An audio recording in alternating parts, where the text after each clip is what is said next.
Friends of NRA is your chance to support our Second Amendment rights and preserve America's hunting traditions. Join Friends of NRA at one of our 600 exciting events nationwide. From games to auctions and exclusive firearms, Friends of NRA events are your chance to support a cause you care about while having a great time with patriots in your community. Whether you're a seasoned shooter, an avid hunter or outdoorsman, or passionate about freedom, there's a place for you within Friends of NRA. Visit friendsofnra.org to find an event near you. Stand up for freedom with the Friends of NRA.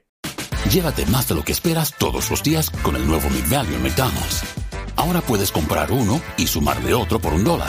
Así que cuando tu equipo favorito enfrente a sus rivales, enfrenta tus antojos con $5 Meal Deals. Y si estás corriendo para alcanzar el desayuno, corre al app para llevarte ofertas antes del cutoff. Tú decides, y con McValue, tu decisión siempre rinde más. Precios y participación pueden variar. BOGO $1 válido para un producto de igual o menor valor. Debe estar registrado en Rewards para ofertas en el app.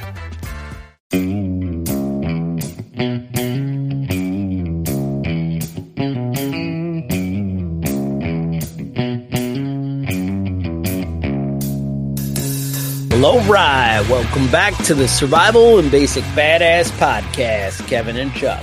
Today, we're going to talk about prepping your home for wildfires or fires in general. I don't know, a lot in the news in California, a lot of stuff going on and big fires. It seems like those Santa Ana winds just kind of, every couple of years just get so out of control, and it just takes a little bit to help spread that and stir the pot. Wind is so crazy with how it can, change with fire. I mean, you add the conditions of dryness and whatever, which one is always the case in California.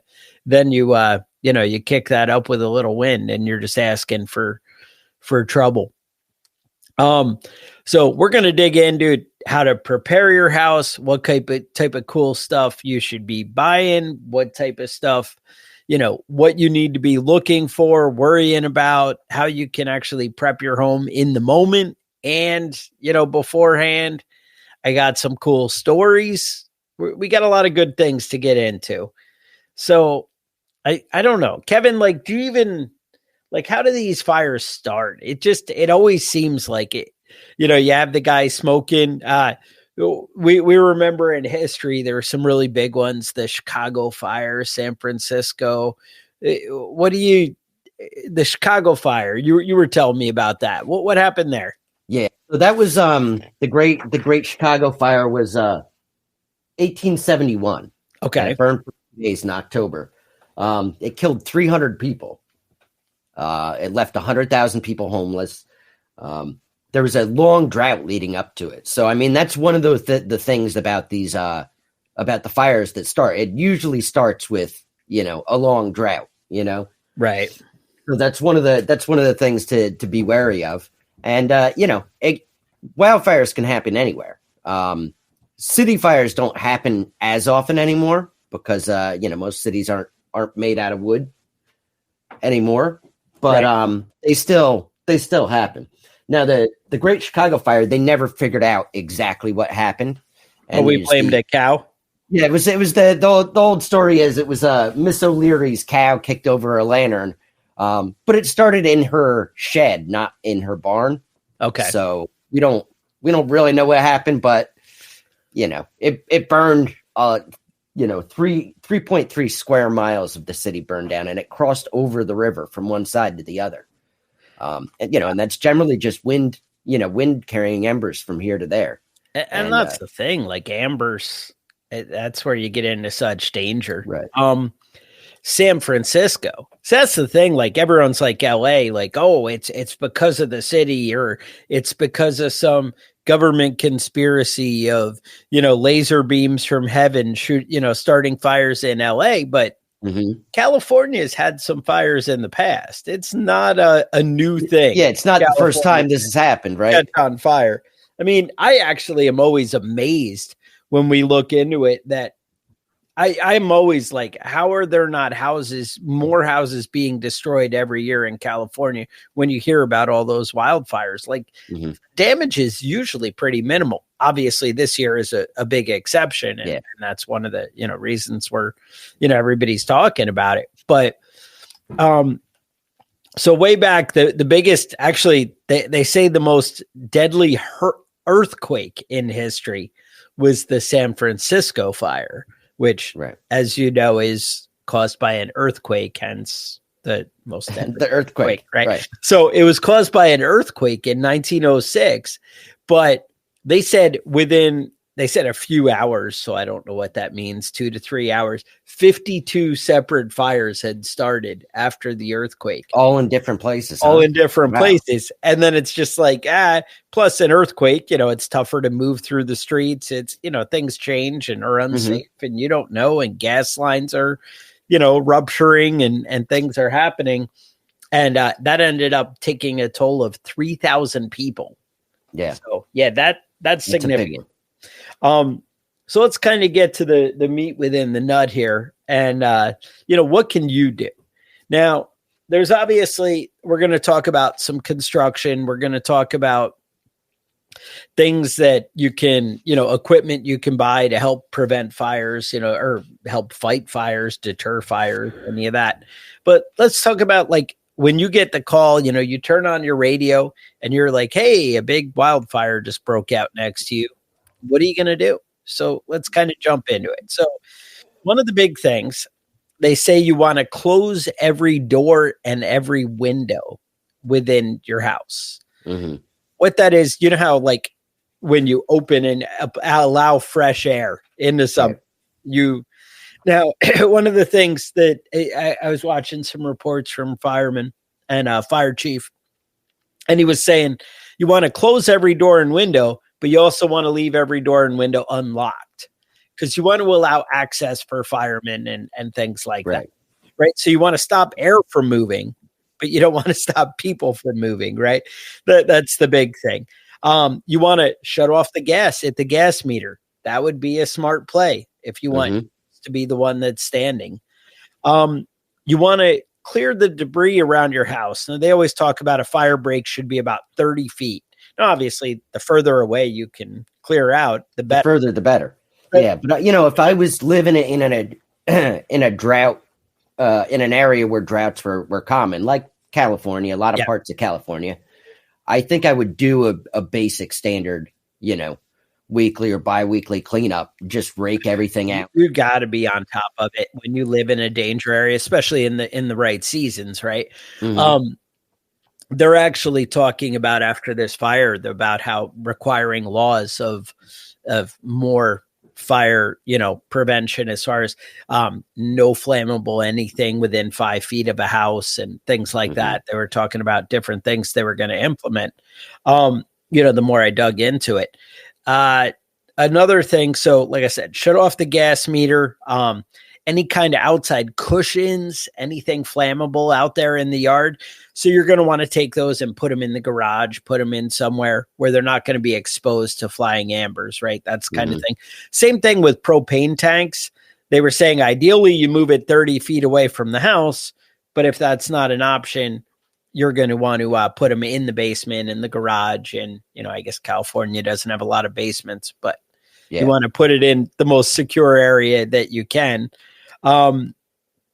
They said, connect hoses. Now, this is something I didn't really consider in my mind. They were saying that you should actually connect as many hoses with like spray nozzles and have them turned on, but obviously not spraying out water, right? That would be just a waste and getting rid of water when you're about to need it. But connect hoses and have the nozzles and stuff ready to go, actually laying about your yard. And that's going to just, the guy I was listening to was like, any opportunity that a firefighter has to, do something easy and quick when they're fighting an overwhelming thing is going to make it so much better. They were saying even staging ladders on the side of your house and putting them like even up on your roof where it's just ready to go. Somebody's a lot more likely to take advantage of that than something where, it's not easy to stop and help. Another thing, you're going to want to maybe fill buckets of water and actually just leave them around your property. Believe it or not, every little bit kind of helps. And having some storage like that can really, make a difference. You want to maybe stage your vehicle, like have it backed in your driveway, like ready to go. One of the big things with fires that as they start to spread and get crazy, you don't realize how impossible it is to see and how hard, visibility becomes. They said, turn on every light inside and outside, beforehand. Cause you can't imagine how dark it gets when you get that kind of overwhelming smoke and coming in. And it can really make a big difference in the visibility. But that's why you want to have your car kind of loaded up with anything you think you're going to want to rush out of there. Have it kind of staged and ready. One of the things I probably should have mentioned right out of the gate was, the first thing you want to do, and even before any of the advice here, is you want to be listening to what the local, authorities are telling you. If they're like, hey, you need to get out of there because, you standing there with a hose is a bad idea, you're going to get overwhelmed and overtaken. Right. That's what you need to do. Right. And if you've seen how fast some of these fires can move, it really can be and turn on. It's terrifying on top of you. Yeah. So having a plan and actually listening to what's going on, paying attention, looking at the smoke and the stuff around you too is important when you're not, when other people aren't watching. You might be the first person to see that it's overtaken the hill next to you or whatever. So you being observant is a big part of things, but you may want to, keep an eye on things. So yeah. Now we say, have the stuff in your car that that you want to save. Get your bug out bag together and have it in the vehicle. Your documents, your social security card, your birth certificates, all that. Picture of your cat. Make sure you're prepared to move your animals if you're planning on it. I mean, I've got who doesn't want to really come home when their house is destroyed? But at least you've got a roast chicken to eat. So there is some things that you might want to leave behind just in case. But one of the things that surprised me is the N95 masks. They recommend keeping those because they're really good at stopping the particles in the air. Yep. I didn't think that they were for that, but they actually work pretty well. The N95, especially the thicker, it really makes a big difference. Another thing is any kind of vent. Remember I had mentioned windows and things like that. Any kind of vent on the outside of your house, you want to cover those up with like foil tape, ideally. They recommended maybe even making covers beforehand that you could screw on like out of wood or metal.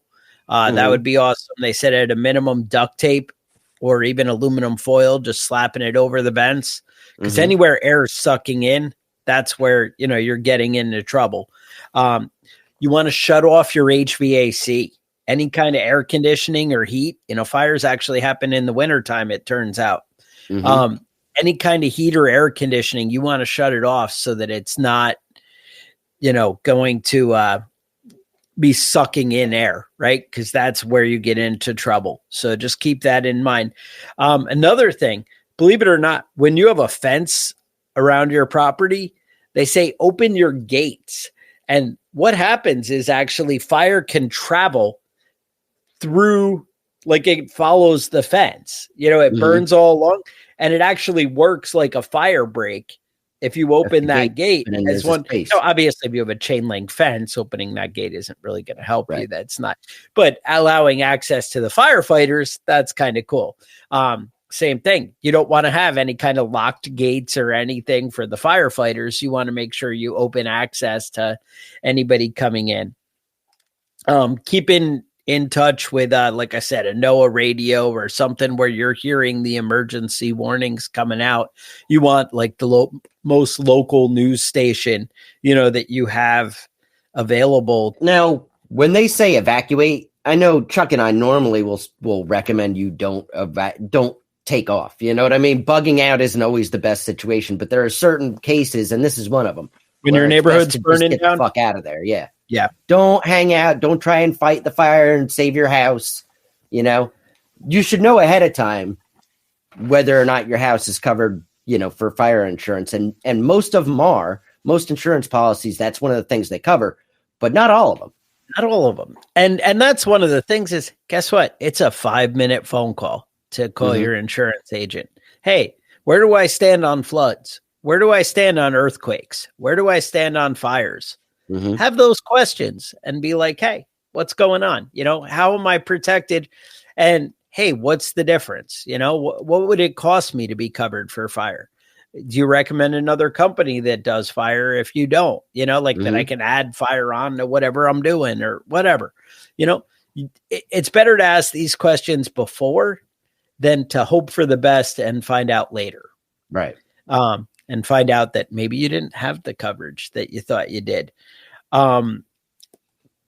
That's the big thing that you want to think about. Now, I was looking into stuff. I see a lot of like YouTube shorts and things like that, things on TikTok or wherever that are like, oh, this celebrity's house didn't burn down. Find out why, and obviously because, Satan was protecting him is my guess, but, right.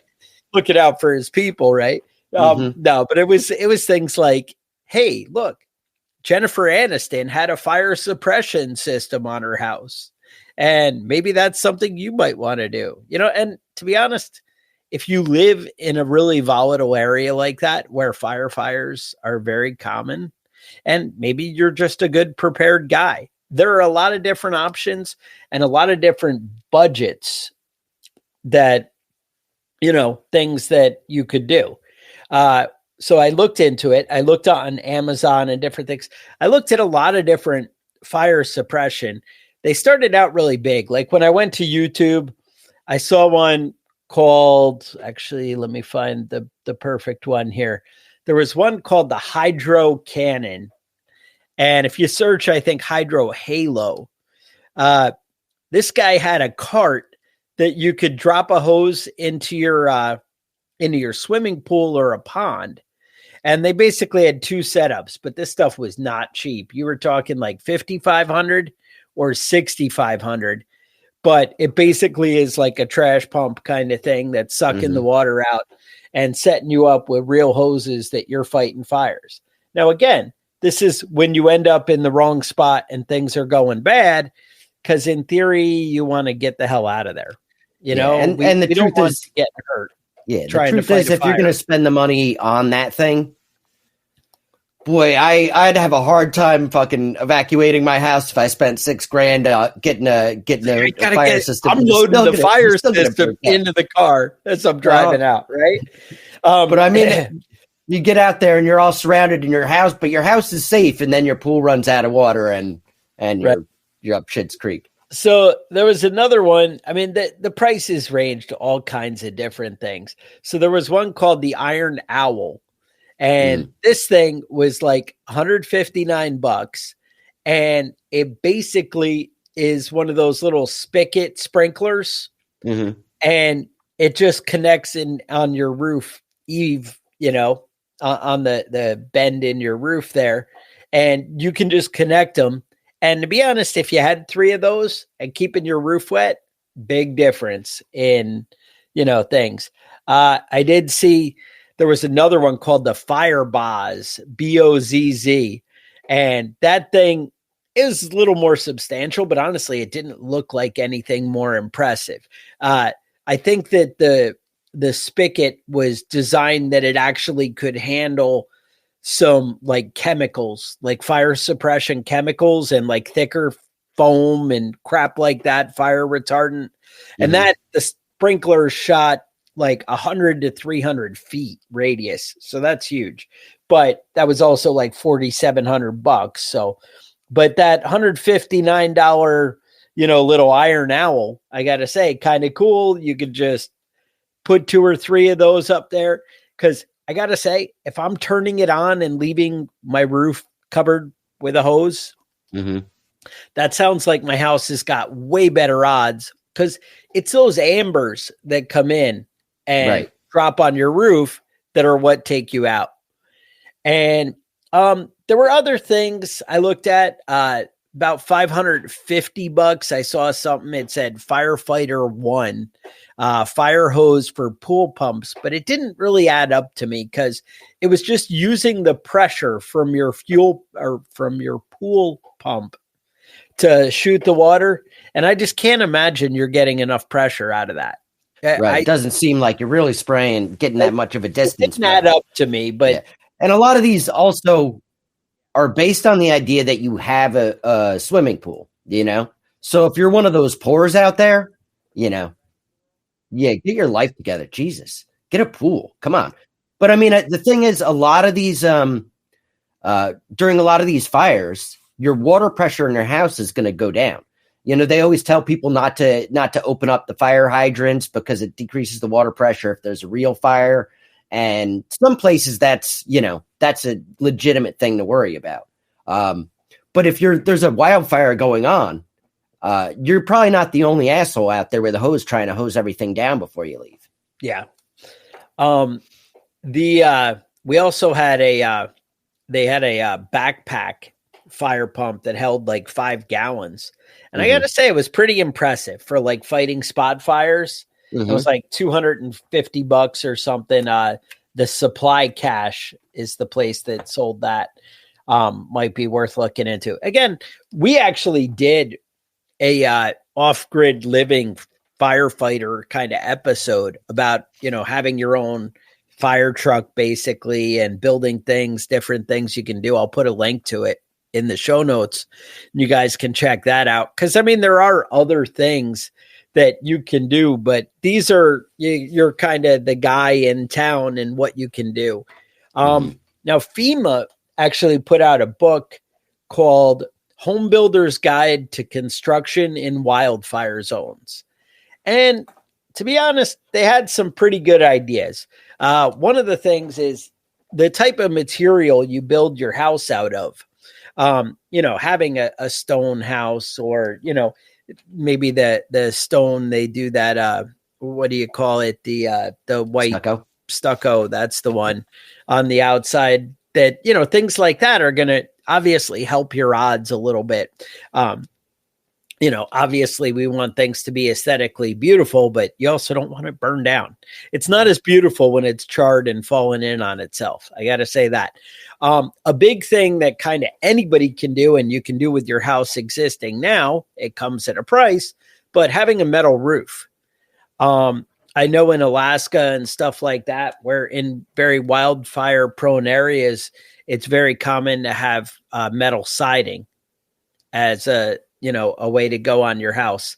And that's something, again, I know California is always trying to be beautiful, but I'm sure they're going to start rethinking a lot of things now and how they do it. And I know everybody kind of seems to be very reactionary in how we do things. Like something bad happens and then it's like, oh, everything changes to match that. Right. And but then the next thing happens and we're always kind of chasing our tail. But fire prevention is something always worth, being afraid of. Fires are terrifying. The FEMA book talked about how there should be kind of zones of boundary outside your area. And like everybody kind of seemed to agree that the initial 30 feet is really where you want to be. And it's weird because if you're on a hillside, they really expand that number too. They want like 100 feet.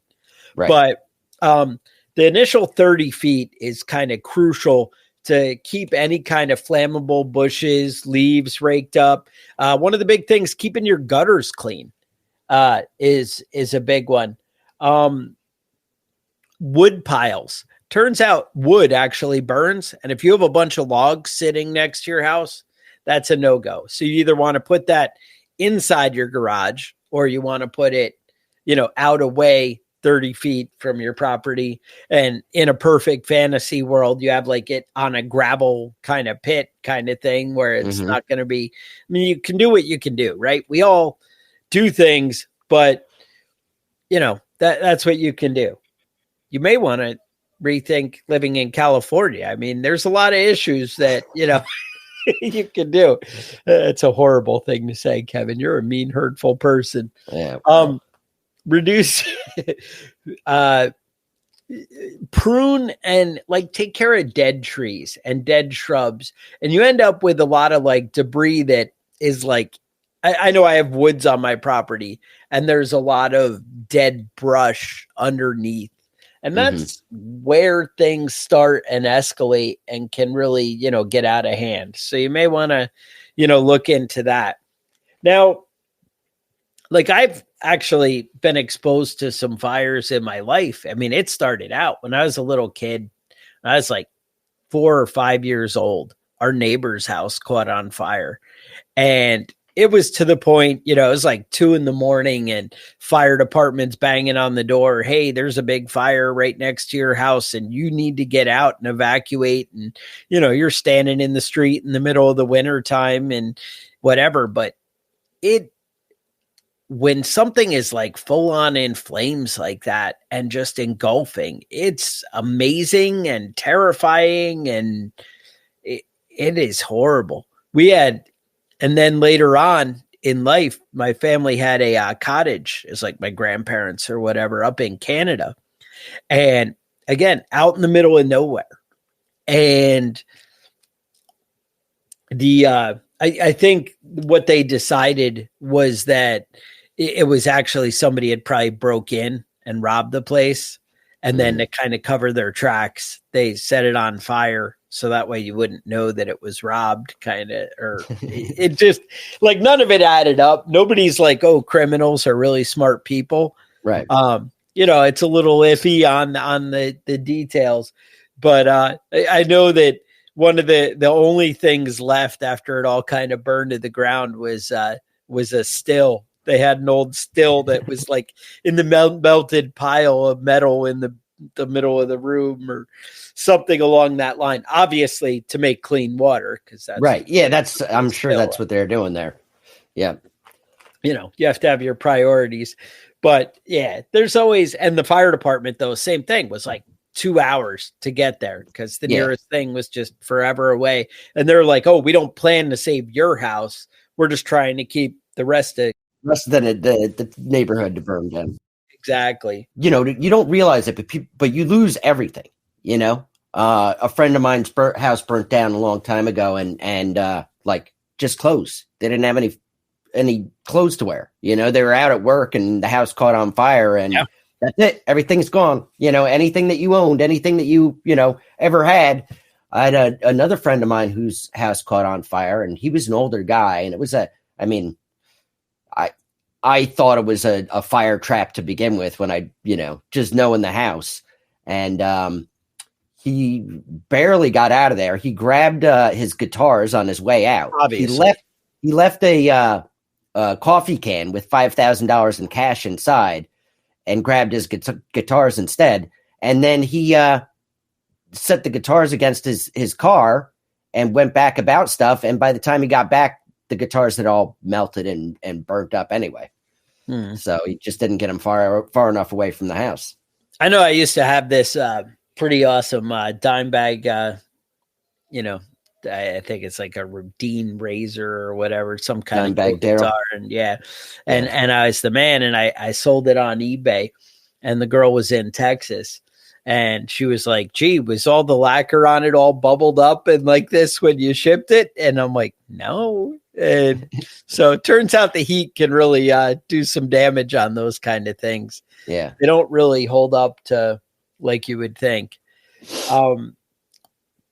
Yeah, no, it's crazy. But the big thing is you want to choose when you're building your house. You want to think about these things, both from location as well as, obviously hindsight, right? We all have the house we have, right? Mm-hmm. The one I have is surrounded by pine trees, and to clear 30 feet out from my house would get rid of a lot of the reason I appreciate my house, right? Mm-hmm. I also don't live in a really wildfire prone area, but things happen, and everything is a choice. And I guess that's what it comes down to. It's not, I'm not saying, oh, you're dumb. Why do you live there? California is awesome. California has some great temperature, some great, exciting life and things happening, some horrible taxes, some horrible prices, but right. But it's summer all year long. I had a relative that lived up. It was a little bit west of Sacramento, and it was up in the Sierra Mountains, I think.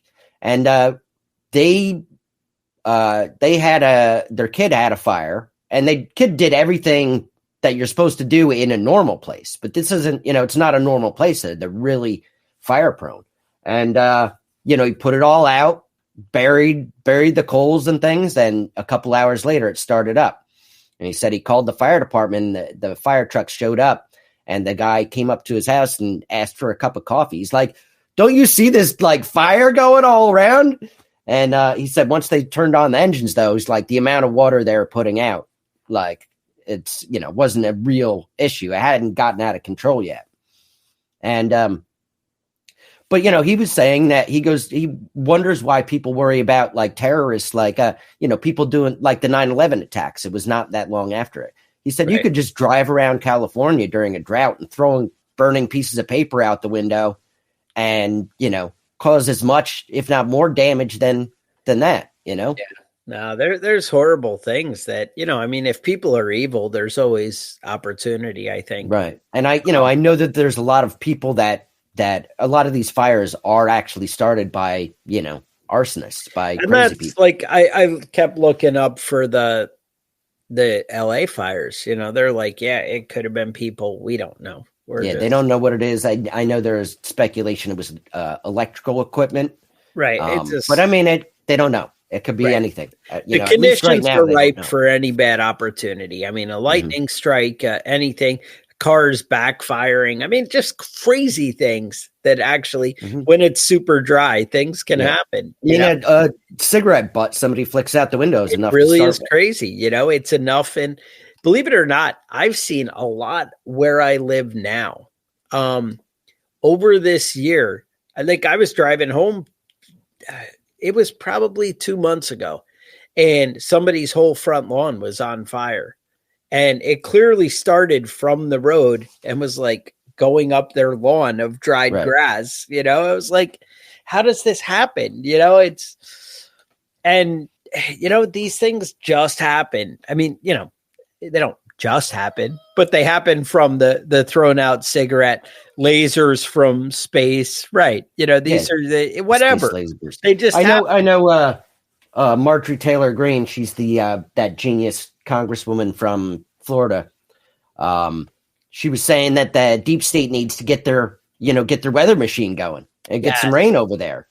I don't know why they're not doing that, but they're not getting the rain moving. So exactly. If you could just weather it, put it in the computer, rain in California, check. Turn that drought off. They're so worried about the water. They probably don't even want the rain, though. The government, I mean, not the people. People are, it turns out people aren't always 100% lockstep in line with the government.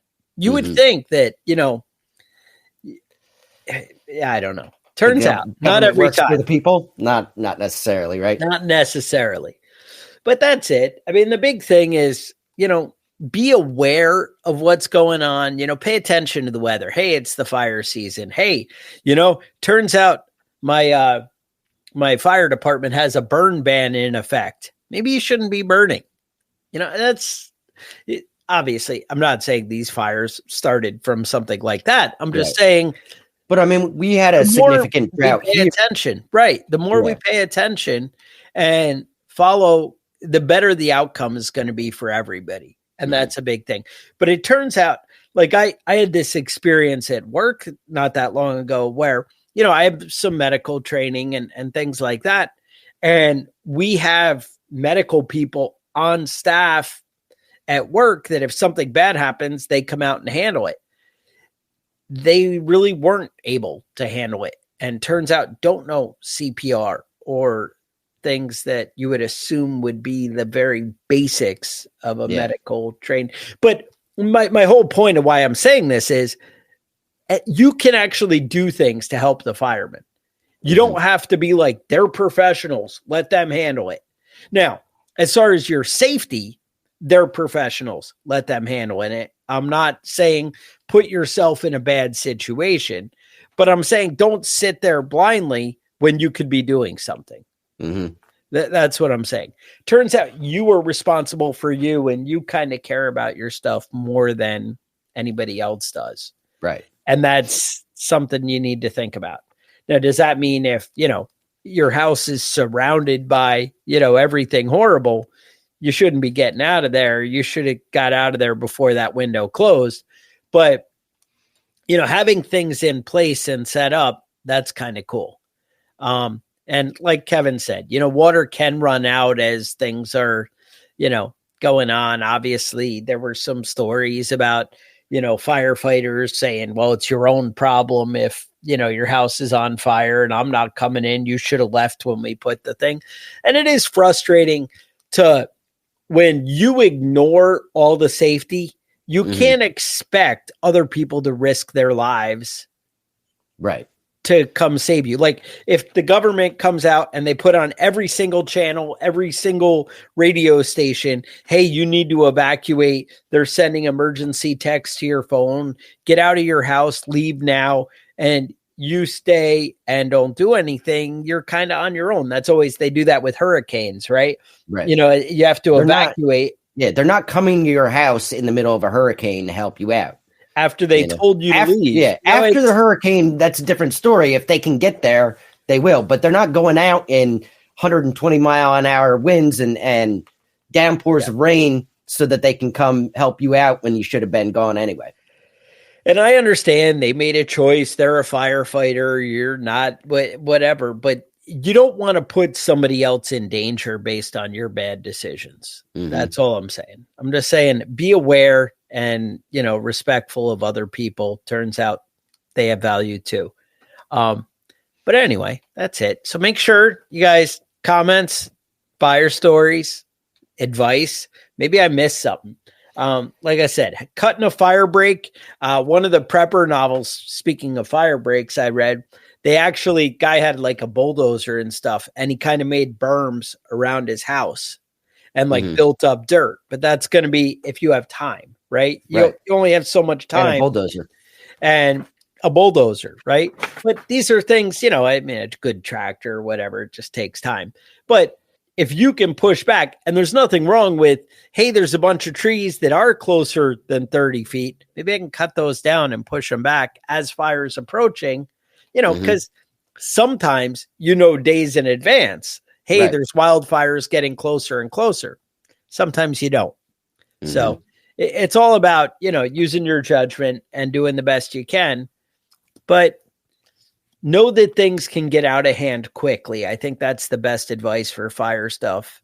Mm-hmm. And so what do you think about this LA 2.0 conspiracy theory? Oh, the conspiracies. So that's the thing. LA had proposed that they were going to make like a future city. And it's going to be a green LA, the Green Deal, smart city. And they even said the same thing with Lahaina in Maui. And they just, having a fresh, clean start and, I can start from nothing and new building codes and I can push people. That is kind of something that you're like, it kind of seems, but I got to say, as much as the conspiracy goes, I would say those Santa Ana winds have been, this kind of thing seemed like it was inevitable from way back. I don't think you need lasers and future weapons to start fires in California. Yeah. It's tough. And nobody wants to see. I mean, that devastation and destruction. It's kind of like, my house is the only one surrounded by 5 miles of burnout everything that survived. Yeah, your stuff is there, but you can't even get to your stuff maybe, after the whole thing. So, again, it's hard to accept. I don't know. I don't think that the conspiracy stuff, I don't think it's really accurate, but I think It does make you raise an eyebrow because it is very convenient. Right. That's all I can say. It is very convenient for the government in these situations, would be my take on that. Yeah, I don't usually buy into any of these. I feel like a lot of these conspiracy theories, they come up with theory first and then try and look for stuff to support, what they already assume is happening. But they fill in the blanks. Yeah. I'm not going to put it past anybody to do some shady shit like that either. Yeah. If you guys left comments, questions, concerns, thoughts, things you want to know about, you can email us at preppingbadass@gmail.com. Otherwise, I would say stay safe, and we will talk to you guys next week.